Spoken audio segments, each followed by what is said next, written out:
Hello, welcome to this week's edition of It is Chaile Time, and today we will be looking at temporary layoffs. Yesterday I was at a remote site, a construction company as a client of mine, and at one stage the CEO of the business came to me and said, "Listen, Toby, business is down. How quickly can we implement a temporary layoff?"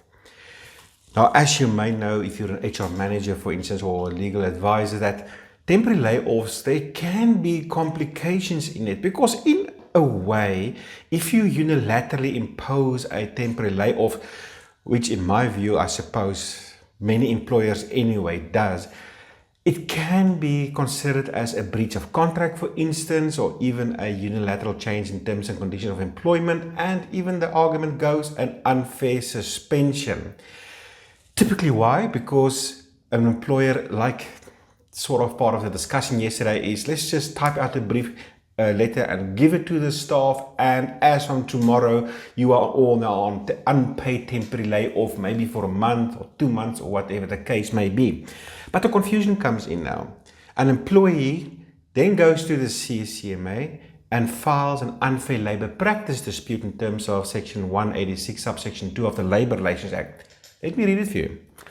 Section 186, subsection 2 of the Labor Relations Act. Now, for those of you who may not necessarily know, when you do get a set-down notice that states the nature of the dispute is an unfair labor practice, this is what we're talking about. This is the legal foundation where that dispute emanates from.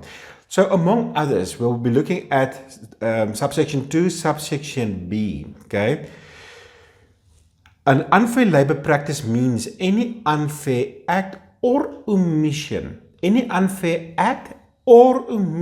that arises between an employer and an employee involving.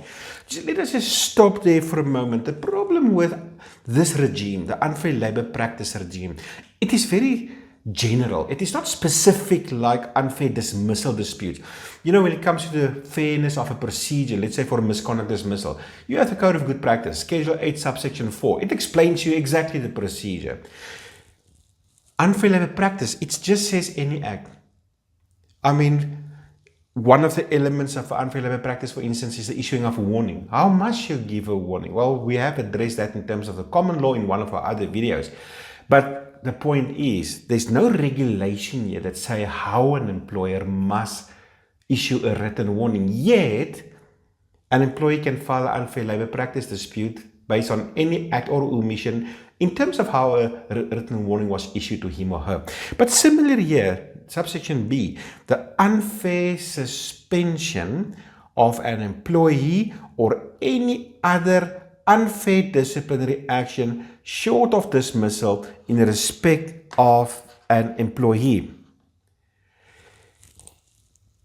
Two issues here. Number one is the LRA does not define what a suspension means. So we're all guessing. Okay. There's no, in the definitions of the Labor Relations Act, there's no definition for suspension. And secondly, there's no regulation in terms of how do you actually suspend a person in terms of this specific provision of the Labor Relations Act. Okay. So yes, there's this case, Aminto Precast and Civil Engineers versus the CCMA, a Labour Court case, fairly recent. It came out in March 2023, whereby Aminto allegedly unilaterally suspended the staff. It's because of COVID-19. Business sort of came to a standstill, and staff were suspended from November until January. It's like 3-4 months without pay. The allegation goes that there was no consultation. Okay, so it was just a unilateral decision, so it's alleged. And this employee then went to the CCMA to complain about an unfair labor practice, unfair suspension dispute. And yes, it's been my common understanding also until this case that, yeah, it does make sense that it probably can amount to an unfair suspension. So I would have normally have advised my clients, yeah, be careful if you don't consult with staff. Look, for starters, it is a breach of terms and conditions of employment, okay? But our labor legislation is sort of based on reasonableness, and you need to consult with other parties, and I will then typically ask the parties to sign off an agreement, and once they sign off an agreement, that sort of take care of the legal matters. But anyway, so in this case, an unfair suspension dispute was taken to the CCMA, and the CCMA found in favor of the employee, ruling that this temporary layoff amounts to a suspension, and because there was no consultation, allegedly, that it's an unfair suspension for that matter. The Labour Court sort of, they addressed the Chile's heel, or the elephant in the room. The Labour Court highlighted, but listen, the LRA does not define a suspension. At best, as one can see in terms of subsection B, it is sort of linked with unfair or any other unfair disciplinary action. So typically, yes, the judge found that if you look at what amounts to a temporary layoff and a suspension, there are similarities. Both has the temporary cessation of work, okay? But it's the context that's different. A suspension, typically in the ambit of the LRA in terms of section 186, subsection 2, can be argued. Now remember, it's not defined, so this is a bit of speculation, okay? But it can be argued that the kind of suspension referred to here typically refers to a precautionary suspension in terms of the anticipation of disciplinary action, or the outcome, a pre-dismissal sanction of a disciplinary inquiry, whereby somebody's maybe on unpaid suspension. So that is the ambit of suspension in terms of section 186, subsection 2. Keeping in mind also, people always ask, but how close is the list in terms of section 186? Unfair labour practice. Well, it is a close list in terms of the courts, okay? So, unfair labour practice in terms of section 186, are these matters listed here? Not anything else. So if your boss don't greet you, it's not an unfair labour practice dispute. There's nothing here that says bosses don't greet me, okay? Therefore, this is now unfair labour practice. We are typically talking about matters. Actually, it's a generalization, because once again, we talk about any act or omission. Okay, here it goes. That relates typically to a promotion of a person, demotion or the probation of a person, training, benefits, unfair disciplinary action, unfair suspension, or the failure to reinstate an employee in terms of agreement. Section 189, when you agree that you may re-employ somebody at a future state, that can be an unfair labour practice if you don't do so. Or an occupational detriment in terms of the Protected Disclosure Act, whereby somebody made a protected disclosure and now some kind of discriminatory action has been taken against the employee. That can also be regarded as unfair labour practice. But interesting, it doesn't mention the word transfers. That is also just another thing that's quite interesting. A lot of people are getting transferred, especially in the public service. They will get transferred, and then they will consult us and ask, but listen, isn't that unfair practice? No, it's not. I'm not saying you don't have legal recourse, because the Public Services Act does address that. The Public Service Act in the public service provides that an employee must be consulted first before such a person is transferred. But it's not an unfair labour practice in terms of this provision. So, temporary layoff in terms of the court does not qualify or does not fall under the unfair labour practice regime, and therefore the CCMA lacked jurisdiction. They did not have the powers to arbitrate this dispute. The court did ask the legislator to expand a bit more on the ULP regime.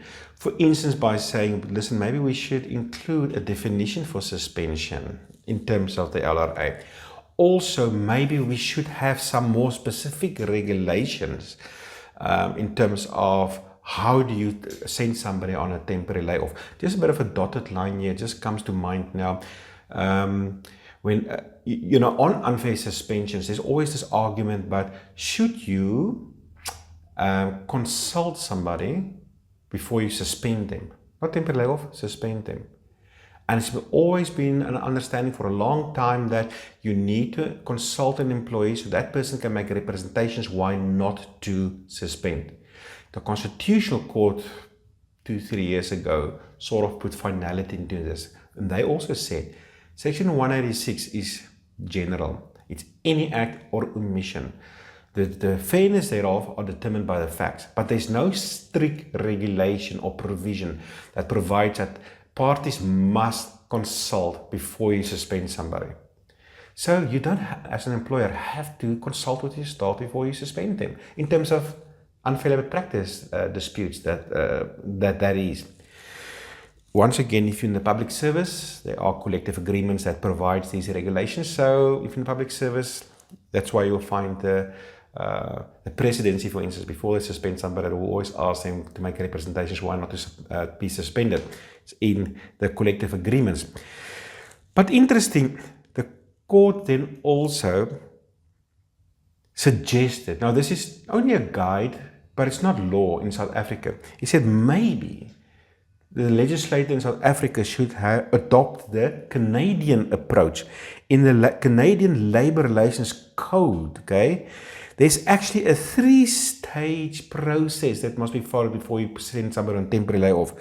Number one, okay, the section establishes a distinct duty to give notice and consult in 3 instances. Number one, it applies when an employer introduces or intends to introduce a change that affects the terms, conditions, or security of employment. Okay. Number two, it requires an employer to give a trade union at least 60 days before it implements the change. And 3, once notice is given, an employer and trade union must meet in good faith and endeavor to develop an adjustment plan to mitigate the effects of the change. In a nutshell, it's always good practice to consult employees first and try to get their buy-in and to get their agreement. One area that was highlighted by the court also that differentiate a suspension from a temporary layoff is that a suspension typically, as I already said, happens within the ambit of disciplinary action, but a temporary layoff typically occurs within the ambit of operational requirements. It's normally in terms of a consultation process that is considered an alternative to a retrenchment. So that's some of the differences between a suspension in terms of ULP section 186 subsection 2 and a temporary layoff. Does that mean that an employee has no recourse in terms of a temporary layoff? Not at all. Just in terms of section 186 subsection 2 you don't. So if you're an employer that are faced with a section 186 unfair suspension dispute at the CCMA or bargaining council in circumstances where it's actually a temporary layoff, you have some ammunition there to have the case removed from the role. But that doesn't mean that the employees are without recourse. I mean, I suppose they can still file a breach of contract dispute at the labor court, for instance, because in essence, if your contracts say you work from 8 to 5 Monday to Friday, well, then you work 8 to 5 Monday to Friday. If the employer say tomorrow this and you don't work one Monday to Friday anymore, you're not going to work for the next 2 months with no pay, that's a breach of contract. I'm not saying you're going to win the dispute necessarily, that depends on the facts. But also, Section 64 of the Labour Relations Act provide for disputes relating or mechanisms how to deal with a unilateral change in terms and conditions of employment, meaning circumstances whereby an employer without consultation and without agreement unilaterally impose a breach or a change or an alteration in terms of your terms and conditions of employment. So definitely this employee does have recourse. It's just not section 186 subsection 2. So that is for this week. It's Chaile time. Like and subscribe. And also just remember, even though Chaile time does not constitute legal advice per se, it is still a valuable tool to train your staff. So I'll highly recommend that if you're an HR manager or so, let your staff, your supervisors, your team leaders, managers, let them watch Chaile time once a week. You know, over time there's been, I think this is now the 71st episode. There's a lot of practical experience there, which all the do's and don'ts that we find in the workplace. We come here and we talk about this and we put it in a bit of a legal framework for you. Lot to learn, it's for free, but do like and subscribe. See you next time.